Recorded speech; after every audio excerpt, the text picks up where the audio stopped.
So today I'm going to teach you the secrets of fat loss. My name is Blake, and real quick I wanted to let you know that if you wanted to lose super physiological amounts of fat, you can go ahead and click the link in the description below and book a free call with me to discuss my fitness coaching package. It's just if you want to take it seriously. Also, you can follow me on Instagram, also linked below. So anyways, let's go ahead and discuss the secrets to fat loss. And I know I have a black eye, but we'll just ignore that. That's a story for another video, right? It all started back in 2021. I was fresh out of high school, right? And throughout high school, I was starting to get into self-improvement. Really, the only thing I was doing was going to the gym.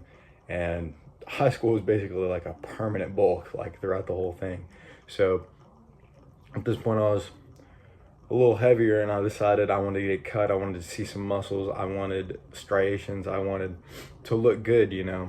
So I started really investing into it because I was fresh out of high school and I'd gotten a job and I was starting to make a little bit of money, you know. Luckily for my future self, I was reinvesting all that back into fitness and everything like that. And I was researching, I was doing a bunch of things. For example, I started following the principles of the vertical diet by Stan Efferding. I really optimized my training and everything was just dialed in. I was absolutely dedicated to fitness and to improving myself, and my physique actually was like starting to look pretty good. It was looking pretty decent, especially from where I started, in my opinion. And one big thing I started doing was, me and my friend who also was really big into the gym, we started going on these hikes because there's this cool little hike near my house. It was really good, and I was going there almost like every day, and that alone gets you about like 8,000 10,000 steps just on the hike alone, on top of all the walks that I was going on. And this is where I started to see and kind of subconsciously gain the secret knowledge, you know, to getting this fat loss. Then all of a sudden things changed. So I started to breed complacency, right? And all of a sudden, I mean, it wasn't like I just stopped going to the gym, because I was still going to the gym. It's just my priorities had changed a little bit. You know, I had gotten into a relationship, and the biggest change was that I had started a band, and that started to kind of take over my priorities, and it was something new that I was learning. So fitness kind of took a back seat, because in my head I was like, oh, well, I already got there. I already got the goal that I wanted to, so I can just kind of cool off a little bit, you know. And obviously that's always a mistake, but hindsight's 2020. You live and you learn. So my priorities changed. I was mainly focused on the band and personal relationships and stuff like that. So I wasn't focused on fitness as much. I was just making sure I kind of maintained what I had. And you know, I did gain a little bit of fat. My physique regressed a little bit. I don't think I lost much muscle at this point yet, but it wasn't as good as it was. And yeah, it wasn't as good as it was before.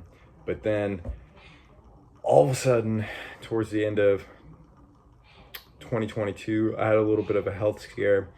And so I was smoking copious amounts of weed, dude. I'm telling you, like, as soon as I wake up, and it was bad, basically, to say the least. And on top of that, I was having fucking copious amounts of caffeine, like lethal doses. Obviously, I'm joking a little bit, but I mean, I think the FDA recommends about like 400 milligrams per day as like the cap, the max. And I was reaching that like basically every day. And those two things, let me tell you, they do not go together in such high amounts, because I was tweaking out. I thought something was going on. I thought I was having heart palpitations and stuff like that. And it freaked me the fuck out. So luckily, nothing was wrong, obviously. Everything was good with me. And, but luckily it did get me to quit both of those. So it was kind of like a enlightening moment, transcendent moment, where I was able to quit two, I mean, I'd consider them bad habits, yeah. So I was able to quit two bad habits just on being scared of the idea that something was wrong. But the reason I'm telling you this is because for a couple months that got me to not train as hard, because I was afraid something was going on, and it was really getting in my head. Really, the only thing was going on was like a ton of paranoia, but it felt real to me. So at the time, I was just fucking freaking out, and I wasn't training as hard, and definitely wasn't going to the gym as much. I was like, I need to take it easy on myself and stuff like that. And it was probably for the best while I'm quitting those things, because quitting cold turkey was not the move, man. It it fucking sucked, and it made the paranoia worse with the withdrawal symptoms for a little while. Started regressing on that, and that's where some real regression began, because I wasn't going to the gym as much, and I definitely wasn't taking care of my diet as much.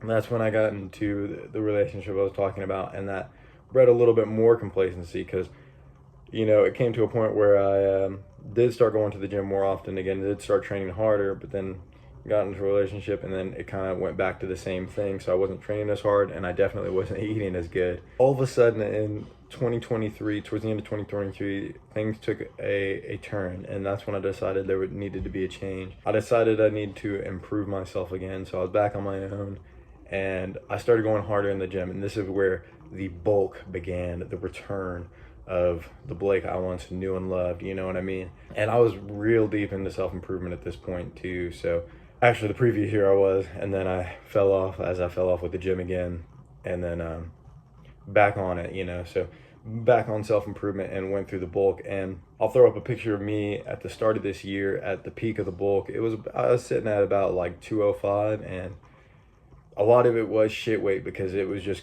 I gained a lot of weight really fast, but I did gain a lot of the muscle I had previously had back, and I think I went past that a little bit too and improved my physique. And that's when that's what kind of around the time that I decided it's time for a cut again. 2023 is also when I started the MMA towards the end. Like when I started the bulk, I started MMA at the same time, so it was really good. So once I started the cut, I was already doing MMA, I was doing jiu-jitsu, and I was basically subconsciously getting cardio in, because I wasn't going on the hikes and stuff that I used to. I was going on walks and stuff sometimes after meals and stuff like that, because it's good for digestion and stuff like that.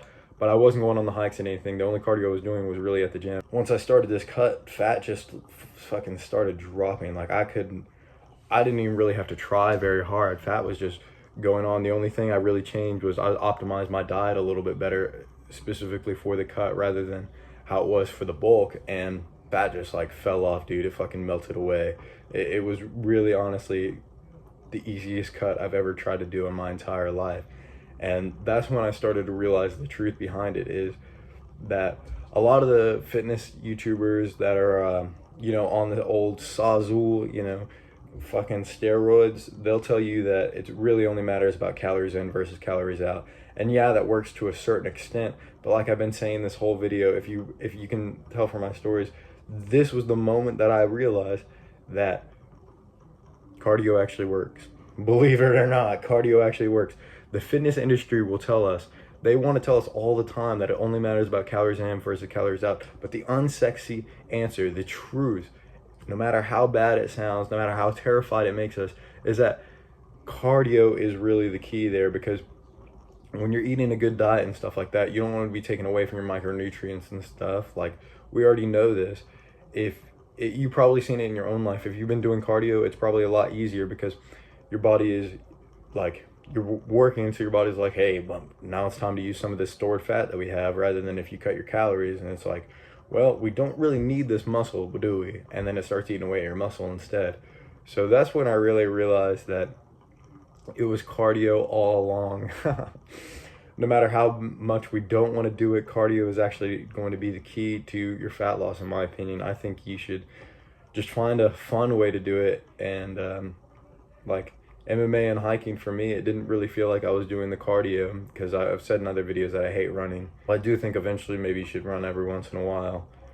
I understand. I know where you're coming from. So find some form of cardio that you love doing, because I did, and man, it's been phenomenal for my fat loss. But let me know what cardio you decide to do. Let me know how your fat loss is going. And remember, be better than you were yesterday.